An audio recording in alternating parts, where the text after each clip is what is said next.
What is going on, everybody? Is Alex coming back at you with another video, and today we are going to be doing a mock the mock on that Franchise Guys Mock Draft 4.0, just released a couple of days ago. Of course, Marcus and I have known each other for quite a while, so always here to give some honest feedback because that's what we do in this industry. We respect each other, and he's a really cool dude, and he may or may not be coming onto the channel today at 4 p.m. for you guys to see something possibly tomorrow. You guys got to stay tuned for that one. Very excited for that potential opportunity. Not potential opportunity. It's pretty much confirmed at this point. But I mean, I love Marcus, and I know that he works his ass off for this. Obviously, I know as someone who does a lot of graphic work, how much time it takes to make one of these. And I've already checked through the first few picks, and it's going to be a fun ride. Obviously, again, I'm not the master of the draft. None of us are. And again, all these opinions, you have to just be able to reason them with logic. And sometimes if it's the Raiders or the Seahawks, you can't, but that's a-okay. Let's get right into this. If you guys are new, feel free to like, comment, and subscribe. Stick around for more. I just dropped a mock draft yesterday about what I would do. It's just more of like a fun, unrealistic version of a mock draft, but got to keep it fresh, got to keep it easy in this off season. Let's check out this number 1 overall pick. We got KT out of Oregon. So I really do like KT. He obviously went to Oaks Christian, so represent, but he's not my edge 1. He graded out as my actual edge 3, but at the same time, I understood that, 1, the grading scale is a little bit more shifted towards those guys who can play the run defense. I think I might be shifting my grading scale for edge rushers, might be making pass rush a little bit heavier weighted than run defense, just because of the fact that edge rushers aren't always a primary run defender. Regardless, that is for another time, another day. KT he has the highest ceiling in the class. He really does. He's been dominant since he's been in high school, and he's just been the number 1 dude since the beginning. And I would not be that surprised if the Jacksonville Jaguars say, screw it, dude. Let's just take a swing for the fences. Honestly, we have our franchise quarterback. We have the pieces in place. The only way that we're actually going to succeed is if we have superstars. To me, I think Aiden Hutchinson, again, is a better pick, but that is a matter of opinion. KT has been taking plays off. Why, you might ask? Because honestly, what was the good that could have come out of him playing better for Oregon? Their offense was not productive. And honestly, they weren't going to do anything if he was able to perform better. And the only big issue was he could get injured, and he did get injured. So I'm not very surprised that KT was taking some plays off for a team that wasn't really giving him a return on that investment. But again, if KT goes number 1, I'm going to be a bit shocked. I think Aiden Hutchinson's an absolute monster, but again, I would still grade it probably an A- pick, because KT, you're taking a shot on a dude who could really change your franchise here. Number 2, we got Aiden Hutchinson. That's a pretty straightforward one. And I see that 6.89 to 6.9. Like that to me is like, I get that. I totally do. Both of them are absolutely phenomenal edge rushers in their own right. Aiden Hutchinson revamped his body this year, and he has a full set of pass rush moves, and you can tell he has one hell of a motor. So I love Aiden Hutchinson. Definitely seems like a guy that the Lions would be absolutely ecstatic to get at number 2. So yeah, big fan of that pick overall. Let's check out number 3. We got Evan Neal, and you guys know me. I absolutely love Evan Neal. Gotta love when the graphic doesn't work, but Evan Neal is my tackle 1 as well. Very happy to see that Marcus has him actually even graded above the edge rushers like I do. Yeah, Evan Neal's an absolute stud. Could play left or right tackle, depending on what you do with Laramie Tunsil, which I think you guys restructure his contract. It seems to be like he'll be staying there.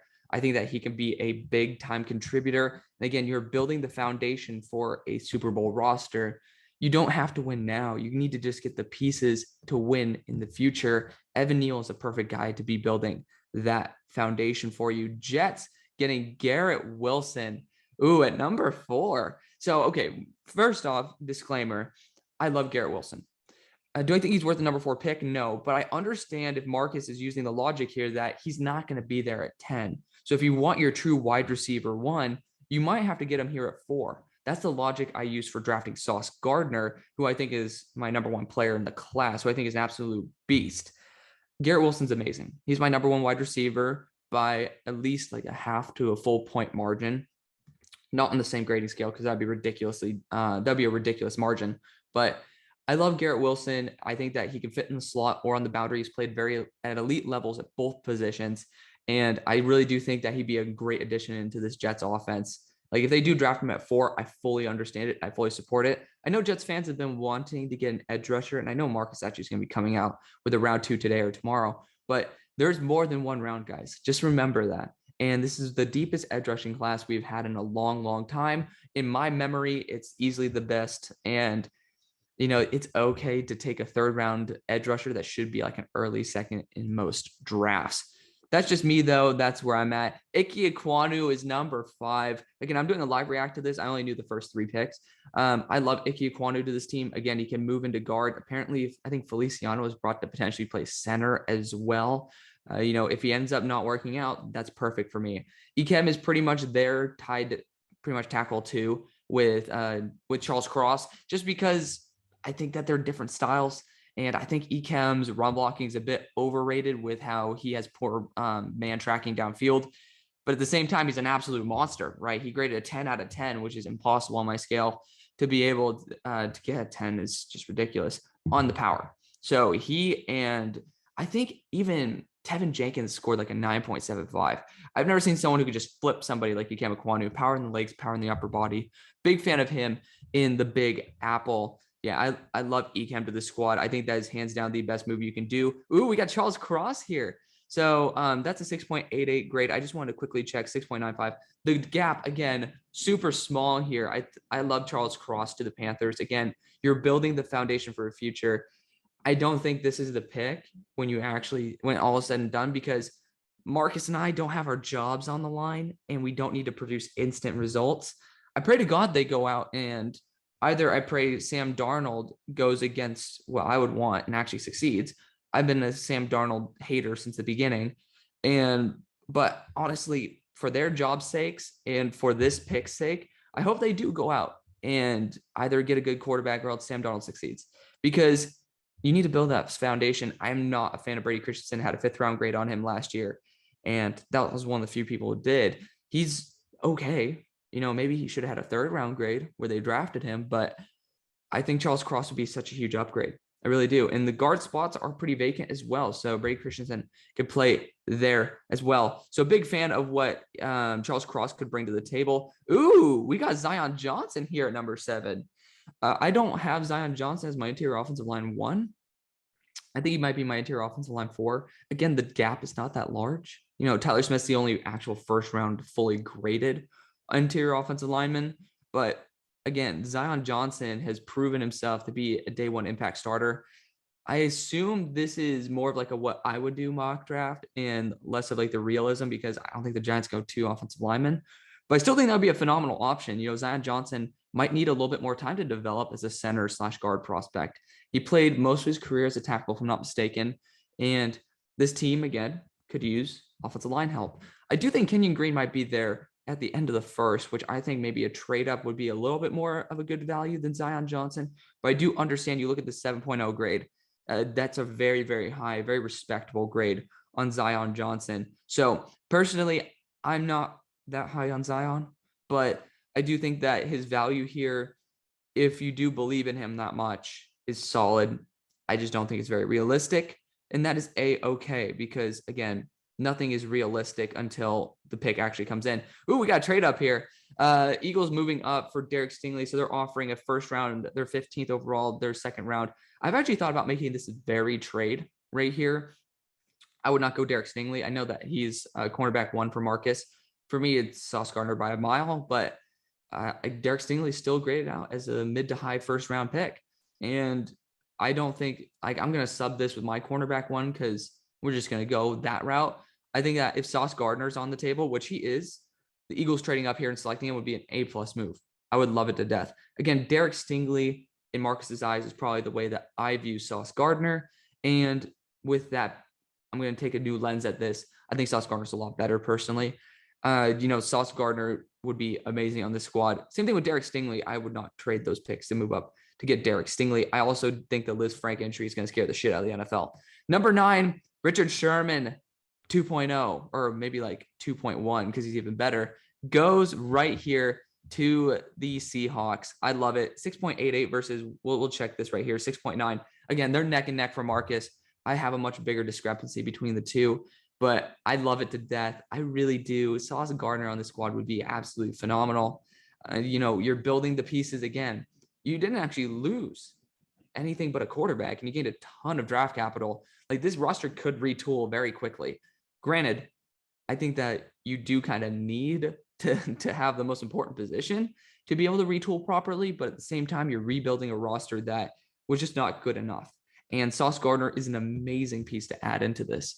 I've gone Derek Stingley here as well, and I think that would be a pretty solid option with the dudes on the board. I would go Malik Willis. Just, again, you're taking a shot on a very high wins above replacement position, not in the top 5.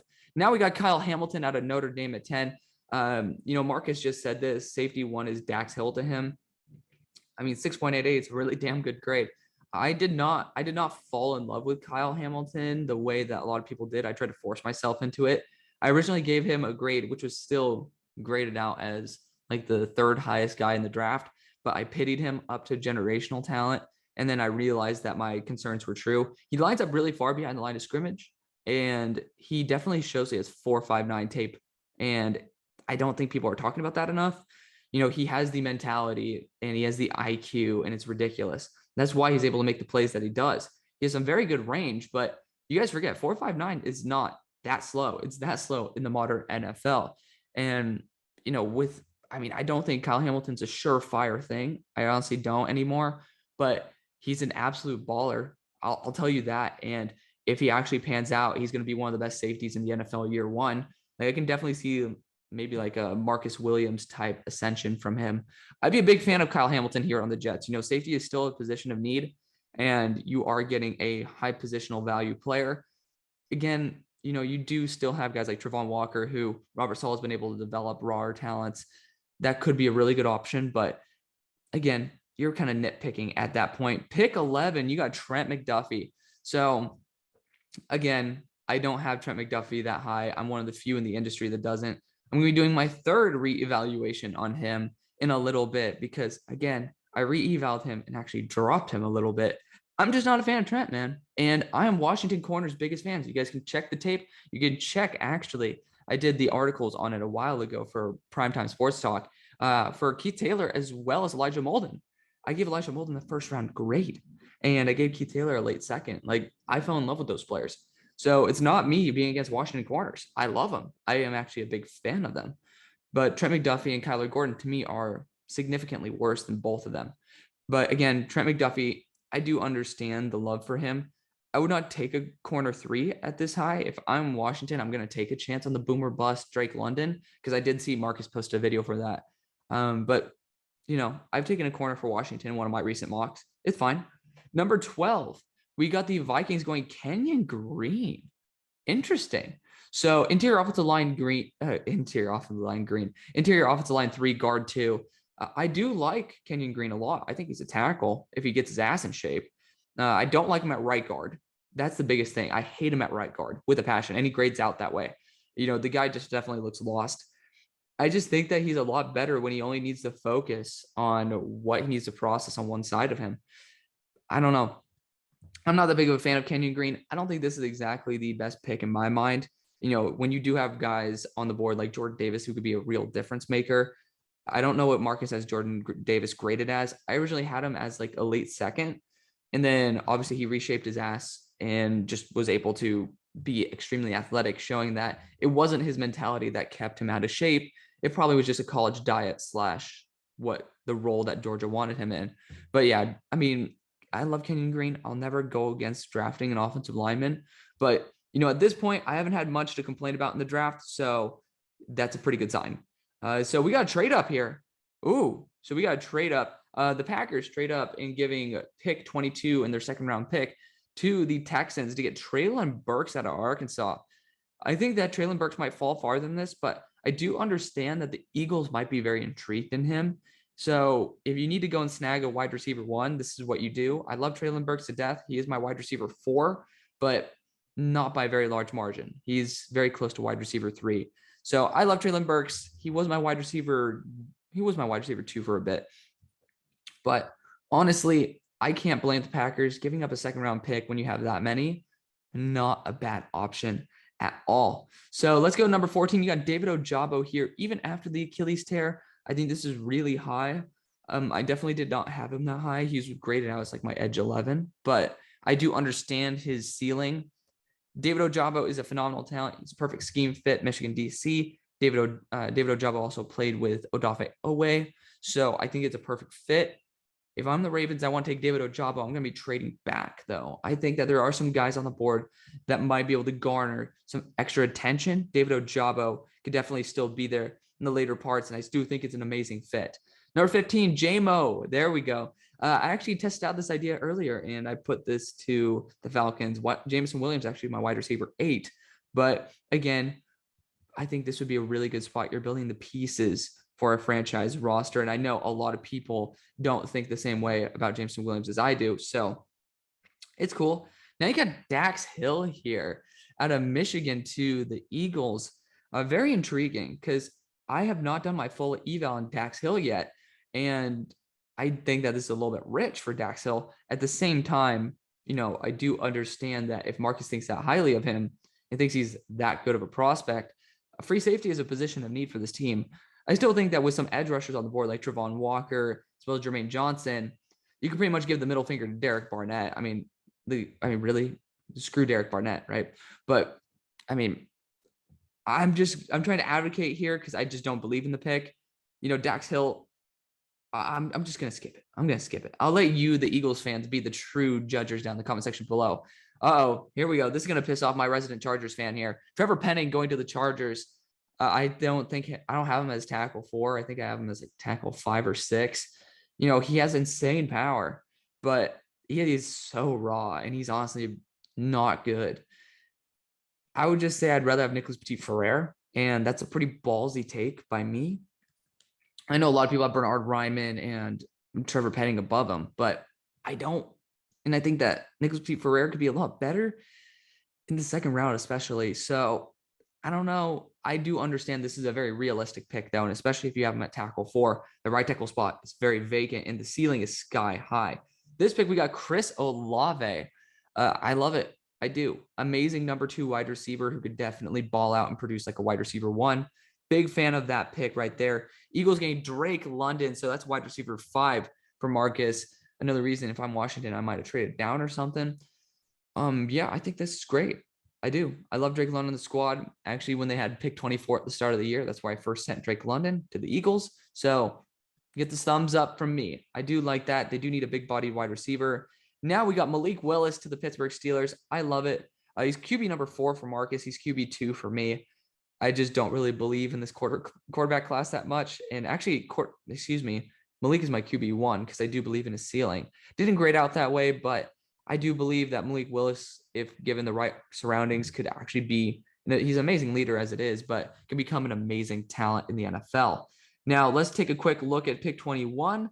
And it got trade up here. Hello. And, okay, well, that sucks. So we do not get to see the pick.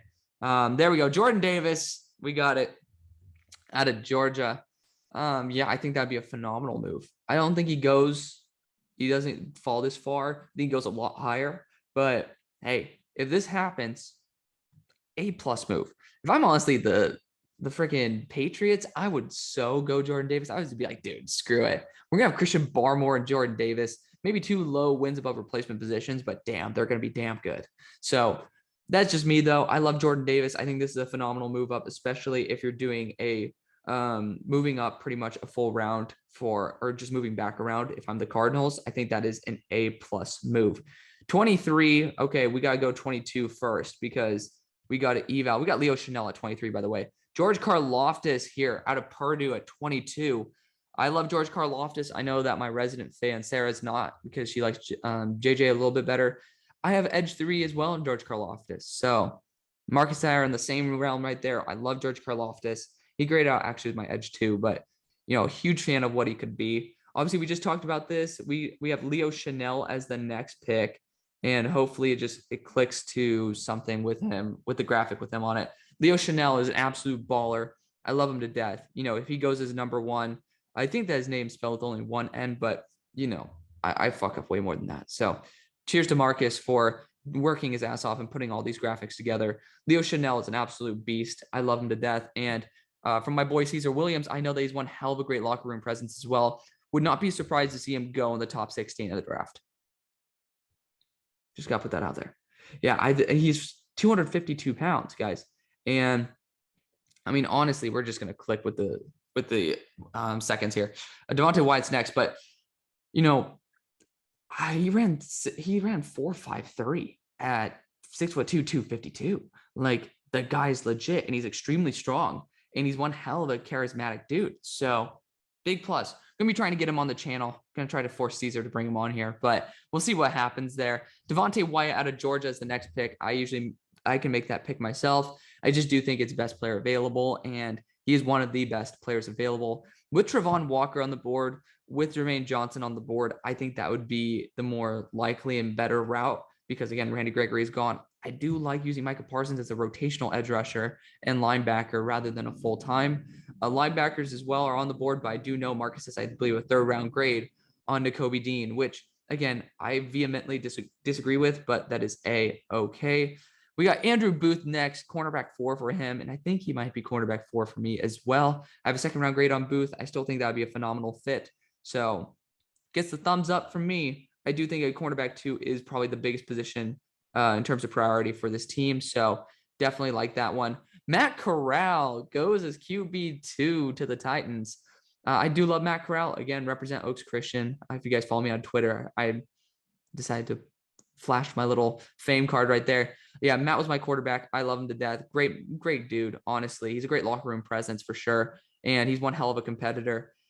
Not exact. He's my QB3 as well, but I don't think I'd be very comfortable with him in the first round. If I'm going to be taking somebody who's on the board, I'm going to be going Sam Howell personally. I just think he has a strong arm. He has a lot to learn, and he has a place where he can learn from Ryan Tannehill. That might be his best situation overall in the whole NFL because that's a great mentor in a place that will honestly appreciate him. But yeah, this is just some Matt Corral tape here. I love Matt Corral. Again, if he goes in the first round, I'm going to be so happy for him. So a big plus to Matt. Next, we got Kyer Elam, who's my corner 3, not my corner 5. But I love Kyer Elam. Spelled with 2 I's, Marcus. Just got to call you out on that one. But again, I spelled people's names wrong a billion times. I even misquoted statistics. So who am I to say? Just helping out my brother here. Yeah, I love Kyer Elam. I think he'd be an amazing fit here. And staying in Florida, you already know he can play in that boggy humidity and heat. So I love him to death. Pick 28. Who do we have here? Christian Watson. So you're getting your MVS replacement pretty much. I'm glad to see he also has one wide receiver 10. I have him wide receiver 11. I think he's an amazing deep threat with some insane deep speed.